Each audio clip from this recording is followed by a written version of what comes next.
Many major fans of Michael Jordan, or the Chicago Bulls, are bound to know who Dennis Rodman is. Of course, Rodman is the kind of athlete that has managed to stand out as one of the more memorable figures in basketball, even when separated from his iconic teammates and most dominant team. Those that know of Dennis Rodman know that he isn't exactly a shy person, and they know he can be a dirty player. He's had more than his fair share of infamous moments over the years, and due to all of that, there are more than a few things that most people will likely be shocked to learn about Dennis Rodman. He is a U.S. peace ambassador. Plenty of people are acutely aware of Rodman's various infamous behaviors of the past, so something that will likely shock more than a few people is that he's an unofficial U.S. peace ambassador. That alone is more than shocking enough, but it gets even better when people learn about which country he acts as an ambassador to. Many people may not be aware that Rodman considers himself to be an ambassador of peace between the US and North Korea of all countries. This is something new either. He's been seeking some level of peace between the two nations since 2013. Rodman's journey into diplomacy began through a basketball event.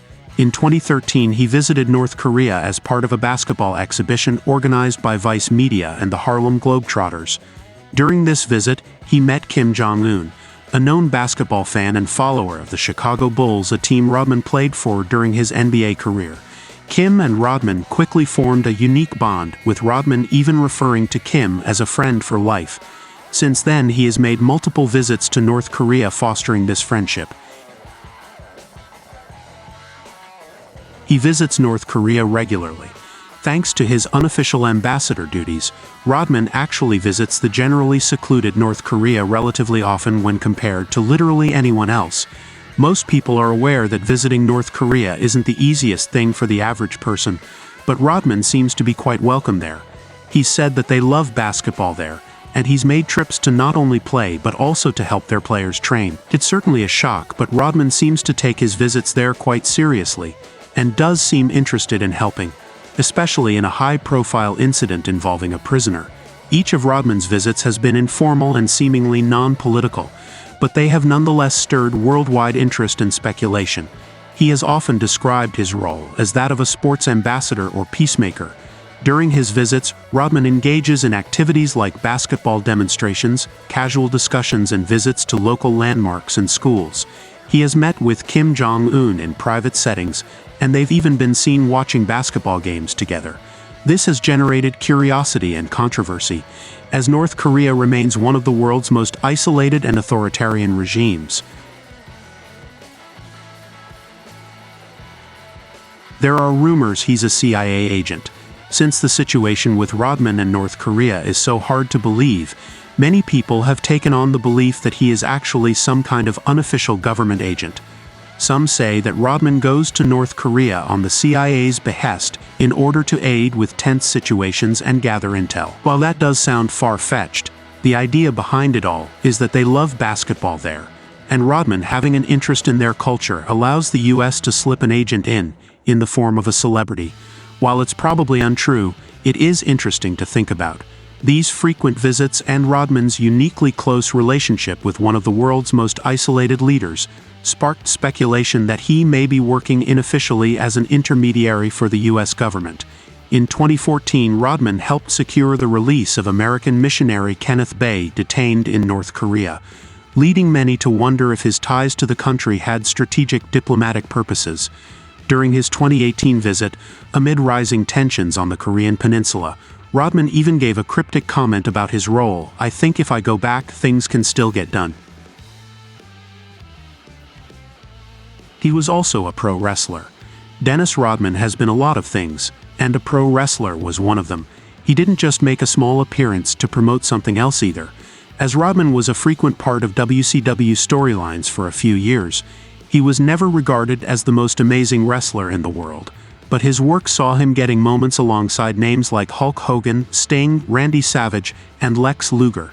It's easy to forget that Rodman was a member of the infamous NWO, but that's just how that group was back in the day. Rodman's first major match took place at WCW Bash at the Beach event, where he teamed up with Hulk Hogan to face wrestlers Lex Luger and the Giant. Although Rodman had limited wrestling experience, His celebrity status brought major attention to the event, and his athletic background allowed him to perform at a reasonable level in the ring. Rodman returned the following year for another major match, teaming up again with Hogan. He says he has more than 40 siblings. While some of the things that Rodman has said over the years has been in doubt for some fans thanks to the wild nature of some of the claims, it is possible that Rodman has just one interesting life. One of his strangest claims is that he is merely one of nearly 40 children. Famous stories are told about two of his sisters in particular, and how they were often treated as the prodigal children of the family, but few people would have thought he'd have dozens more siblings. Whether true or not, the claim is exactly the kind of strange fact about Rodman that very much could be true. Dennis Rodman has spoken openly about his strained relationship with his father. He once said that he only met his father a handful of times throughout his life, despite the fact that Philander Rodman S. reportedly fathered over 29 children with different women. Rodman has spoken about how his father left the family when he was young, which contributed to his feelings of abandonment and confusion about his own identity growing up. He wasn't much of an athlete when he was young. Since Rodman became such a legendary figure in the NBA, even when he wasn't winning championships, it may be a bit of a surprise to learn that he really wasn't anything special in his youth. Sure, he made it to the NBA, but long before that he failed to make multiple sports teams. Dennis Rodman, often regarded as one of the greatest rebounders and defenders in NBA history, had a somewhat unconventional and unlikely path to basketball greatness. His claim that he wasn't much of an athlete when he was young is a reflection of his early struggles in sports and how he transformed from a shy, undersized teenager into a basketball legend. Rodman's performance in college was enough to catch the attention of NBA scouts, although he was still not seen as a can't-miss prospect. In the 1986 NBA draft, the Detroit Pistons selected him as the 27th overall pick, which was considered a risky pick at the time due to Rodman's relatively raw basketball skills and unusual background. When he entered the NBA, Rodman wasn't a refined scorer, and his offensive game was limited, but it was on defense and as a rebounder that Rodman truly made his mark. His relentless effort, physicality, and uncanny ability to read missed shots and position himself accordingly turned him into one of the best rebounders in NBA history. He was brutally vocal while on the Spurs. When people talk about Dennis Rodman, it's usually either about his time on the Bulls or on the Pistons thanks to the dominant nature of the teams. One team people often forget he was a part of is the Spurs. He only spent 2 years with the team, but he was a serious detractor of their quality of play.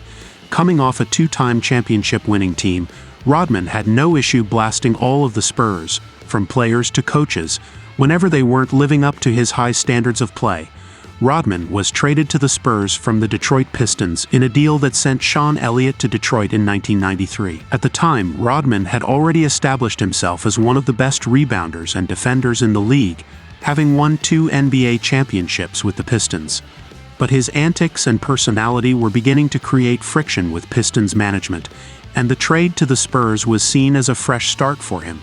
Rodman's move to San Antonio was supposed to be a way for him to continue playing at a high level while being on a championship contending team.